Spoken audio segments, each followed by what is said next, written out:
Fils d'un chevalier de la cour de Bourgogne, Bernard de Clairvaux naît à Fontaine-lès-Dijon en 1090. Séduit par la vie monastique, il entre en 1113 à l'abbaye de Cîteaux, au sud de Dijon, fondée 15 ans plus tôt par Robert de Molesme, un moine bénédictin désireux de revenir à l'esprit de la règle de saint Benoît. Cîteaux donne bientôt naissance à plusieurs abbayes filles. C'est ainsi que sous l'impulsion de ce premier essor cistercien, Bernard quitte Cîteaux en 1115 avec 12 moines pour s'installer dans un vallon étroit au bord de l'Aube. Dans cette vallée, Claravallis ou Claire-Vallée, Bernard, âgé de 25 ans, fonde l'abbaye de Clairvaux. Mal connus, les premiers bâtiments de l'abbaye, en bois puis en pierre, forment un monastère conforme à la règle de saint Benoît avec, autour du cloître, une chapelle, un dortoir et un réfectoire. La cellule de Bernard communique certainement avec la chapelle.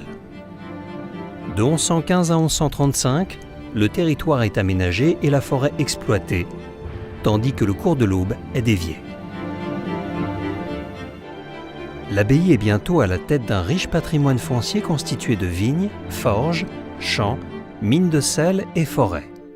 Loin de fonctionner en autarcie, son emplacement le long de la route des foires de Champagne la met au cœur des circuits commerciaux de son temps. Son domaine agricole s'organise autour d'un réseau toujours plus vaste de granges. Devant l'afflux des vocations, l'abbaye devenue trop exiguë est déplacée à partir de 1135 à 400 mètres à l'est du site primitif. Le charisme de Bernard et la renommée de Clairvaux attirent des recrues de l'Europe entière. Entre 1115 et 1153, 888 moines sont passés par Clairvaux, dont un futur pape, Eugène III. À la porterie, le frère portier accueille et donne la bénédiction aux visiteurs. C'est également à cet endroit qu'est distribué chaque jour le pain aux pauvres. Le nouveau monastère est inachevé lorsque Bernard meurt le 20 août 1153. Il est canonisé en 1174 au moment de la dédicace de l'église abbatiale. Sa configuration est simple, répondant à la volonté de saint Bernard que rien ne détourne l'œil de l'idée de Dieu. Une seule croix en bois et peut-être à partir du XIIIe siècle tout au moins, une statue de la Vierge. L'église est dotée d'un grand chœur à déambulatoire autour du tombeau du saint fondateur et de 9 chapelles rayonnantes. Du dortoir, un escalier mène à l'église permettant aux moines de s'y rendre pour l'office de nuit.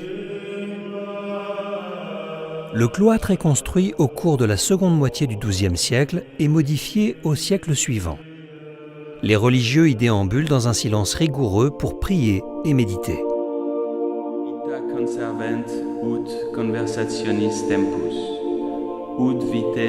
Dans la salle capitulaire se tient le chapitre, assemblée quotidienne au cours de laquelle l'abbé commente un chapitre de la règle de saint Benoît et où est organisée la vie communautaire. La salle des moines, sans doute dotée d'un chauffoir, est dévolue aux travaux d'écriture. C'est notamment là que sont recopiés les manuscrits et rédigés les actes du quotidien.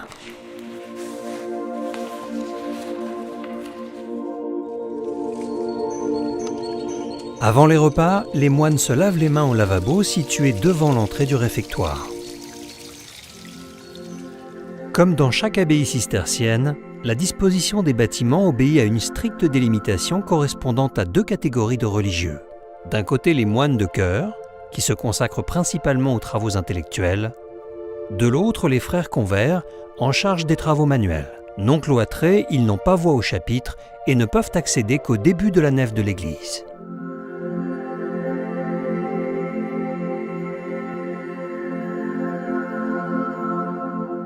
Le bâtiment des convers de style gothique est le seul vestige de cette période. À l'étage, il abrite un dortoir où les convers dorment sur des paillasses. Au rez-de-chaussée se trouve le cellier et côté sud, le réfectoire où les repas se prennent en silence.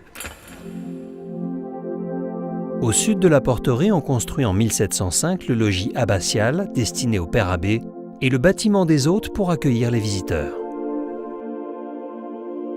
À la veille du XVIIIe siècle, l'abbaye compte 40 moines et 20 frères convers. Le monastère entre alors dans une importante période de transformation.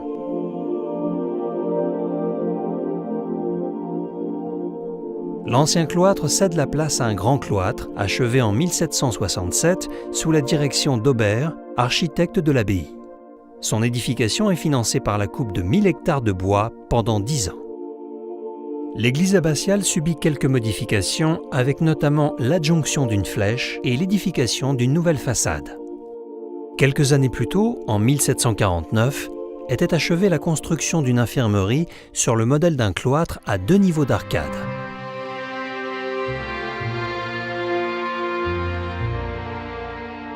À l'étage du grand cloître, chaque frère dispose d'une cellule individuelle aménagée avec un minimum de confort. Au rez-de-chaussée se trouve la nouvelle salle du chapitre à partir de laquelle les moines accèdent à l'église abbatiale.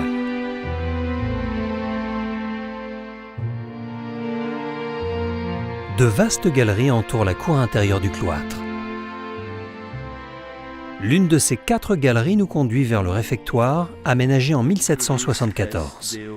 Depuis la chaire, un frère est chargé de la lecture aux autres moines qui prennent leur repas.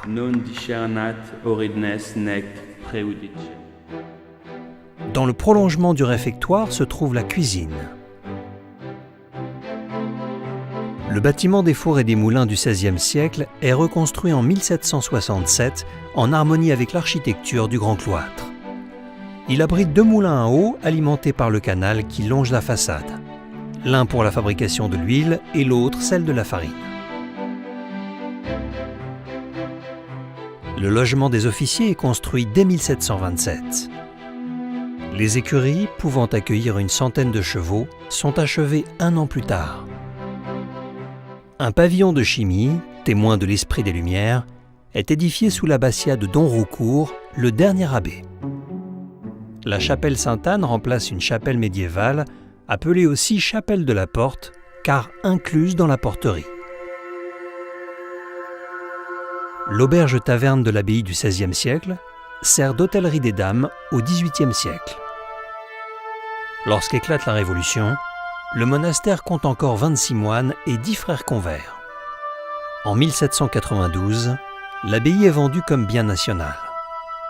Elle abrite alors des activités industrielles jusqu'à ce que Napoléon la rachète en 1808 pour la transformer en prison.